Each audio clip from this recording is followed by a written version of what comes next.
Alright guys, official update time. I'm all naked without my hat. Alright, official update time on the Copart FLooded Ram. Like I said in my last video, got a bittersweet victory with the Ram. Luckily, I deal with the same salvage yard, and just for people that don't know which Copart Ram I got, my gunmetal black, I like saying that, my gunmetal black Ram 1500, 2014, 45,000 miles on it. New edition, I can do this now. If I point it towards the thing because the battery's low, but I now have that. So I don't have to put my key in every time. And let me explain that. Well, the RFH module, which I have to bolt back into the truck, which lives behind the seat and goes in here. I have the old one still plugged in. That RFH module is unique because that one came from the truck that all of my other parts came from. My radio came from it. This entire dash cluster came from it. The window motors came from it. The door modules came from it. This light switch came from it. I'm probably going to just buy a new clock spring for it because I don't want to get a used clock spring. It's really bad to get a used clock spring module. You don't know if that door has been twisted all out of hell or not. The only two things I can't get as used is that ORS, the occupant restraint module. I may have to even get a new computer and a new ABS. The salvage yard gave me the wrong engine control module, ECU, so it won't communicate with the truck. Well, it does. It just communicates improperly. It throws the what do you call it? It throws the comm system all out of loop, which I don't know if that's the ECU or if I got problems with my ECU. I checked the wiring on it. I've got with my test light and my meter, I've got grounding each leg, obviously with the computer and the leg unplugged inside of the truck on the can, which is that little green thing over there, which is like a smaller version of that. I grounded each leg individually and came inside and used my outlet for my always on 12 volts. And I have a solid bright light on both comm legs, so both comm legs are good. They do carry voltage. It only runs 2.5 volts. I also checked the powers and grounds that goes to the ECU. Both of those are good. So they're bright. So there's powers and grounds going to the module, but the module's not communicating properly, or it freaks out the rest of the system. But the ABS is also not communicating, which is odd because the ABS was communicating before I went and got everything, and it stopped communicating the day before I went. So while I was there, I got an ABS module, and it still doesn't communicate. I haven't done the wire testing yet, which I'll probably do that sometime today for the ABS, but it's on the ground over there. Which I will say that Dodge did do one thing right when they made this truck, is the ABS module, 2 bolts right there. Also, the control arms are greasable. And it's got one more bolt that goes down there, and then you have your 4 nuts that go on top of that, then you have your 2 on the back side. I've got to take the battery out of this and get it charged. According to my Alltel, it's at 11.9 volts or something like that. Since I'm not starting the truck, it's not going to be bad. But I need to get my phone, because I'm pretty sure Shotgun wants to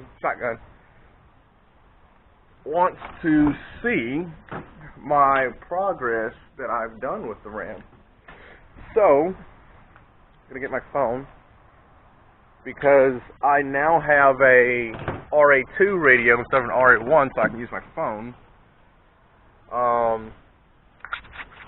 Putting the key in the ignition. Whenever I find the ignition hole, that's what she said. Like before I took it to the dealership, ignition on. Now I have animations. I didn't have animations with other crap plugged in. I now have animations. Obviously now I don't. I just realized why I don't. The key's only in the ignition. Alright, that's one click, 73 degrees. Alright, that 73 degrees right there, that tells me that the ambient temp sensor is working for the truck. Alright, key on. I have fuel gauge power. I have amps for the radio, not radio, but the amps for the, obviously, it doesn't have four-wheel drive. The unit hasn't been programmed for my truck, so there's a lot of alarm. That's the only alarm really on the truck that I don't have. Airbag monitor, obviously, because I don't have a, that electronic braking system. The engine brake is engaged, obviously. Actually, no, it's not engaged. Or is it? It is engaged. It thinks it's engaged, but it's really not. It thinks it's engaged, but it's really not. Because they broke the cable on that. Apparently I do have tire monitors on this here, and the back right is shorted. That right there, the EPS, is the electronic power steering down below, which I'll have to replace that as well. This will have to be replaced. That module. But without further ado, for show, I now have a working radio, which is touchscreen. My phone's vibrating now. I have to find my phone. Now I have to find my phone. Where's my phone? There she is. I'm getting a random call. Alright, we are going to switch to a song that is YouTube safe. And it's the same song I was listening to for an hour. That everyone at my apartment complex hates me for. It's this song here.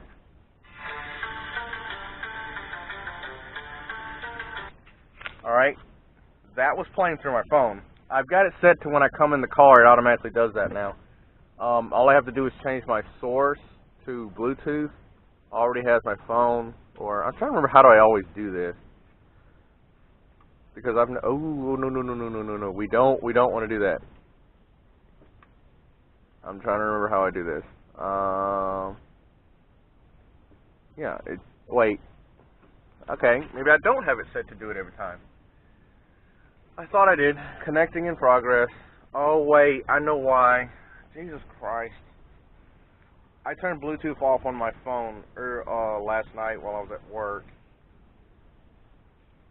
Now Bluetooth is on. I turned Bluetooth off on my phone, which is why it did that. Which is probably why when I was clicking that it went, nope, that's not it. You want me to reconnect? Oh no, it's connected. I find it interesting. It's saying that it is connected with the Bluetooth signal, but when I click it, oh, I have to tap it again. Turn the volume up. That is not through my phone.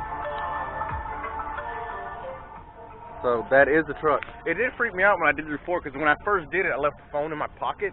So every time I'd get behind the truck, it would shut off. And then as I'm walking around the truck, it would turn back on. So I forgot I had the phone in my pocket, and I'm like, okay, I guess there is something still shorting out in the trunk. But modules have been replaced in the truck. I now, that window's up now. Let's turn this down, shall we? I now have working windows, auto windows actually, and I'm not going to do more than one window at a time, except the rear window since it's smaller. But auto window, we're not going to let you all the way down because, okay, we are, okay. I'm holding the rear window to go up. Alright, both windows at the same time. I'm assuming this window has less resistance than that window because that one rolls down a lot faster. But again, I have that. With my scan tool, I have no alarms. This doesn't blink. Nothing. I've got to bolt that back in too. Nothing freaks out. But if I plug in the ABS or I plug in the, I've got to plug in the windshield wipers too, which requires pulling the top trim, which is why I haven't done that. But when I try to plug in the ABS or the transmission control module or the engine control module, it freaks out, which is interesting because it should freak out with the steering wheel control module plugged in, but it doesn't.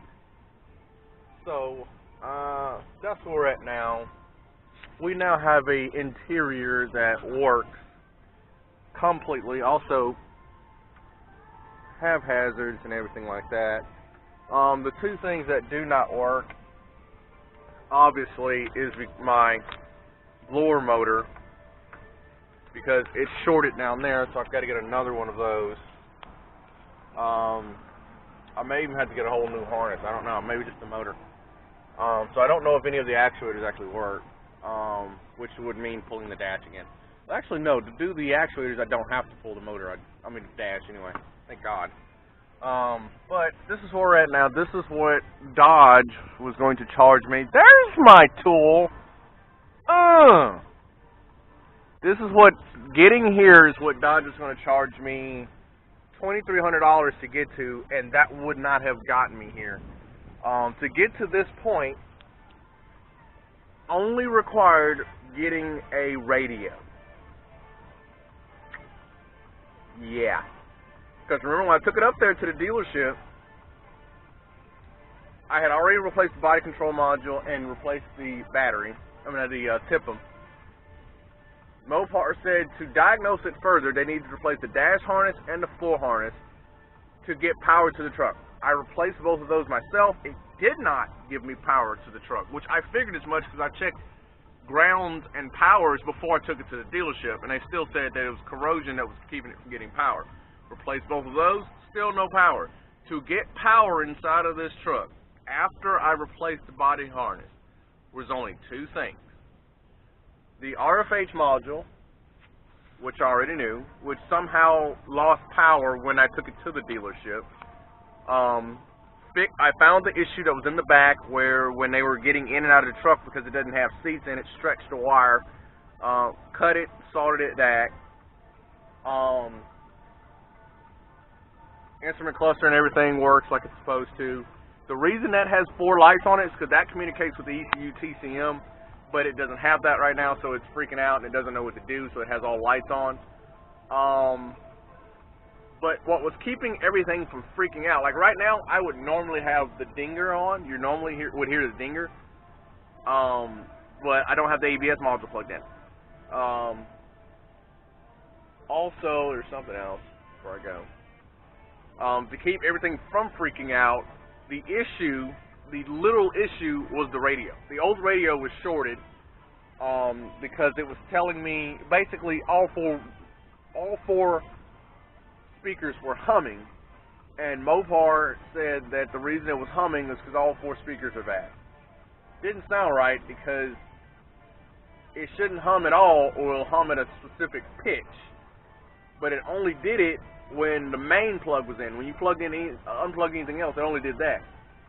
Took that radio out. As soon as I plugged this RA2 in, humming stopped. Static came over the radio. All 3 of the 4 speakers came on. Oh, just in case anyone wants to know. Yes, all of the on-door motors switches work.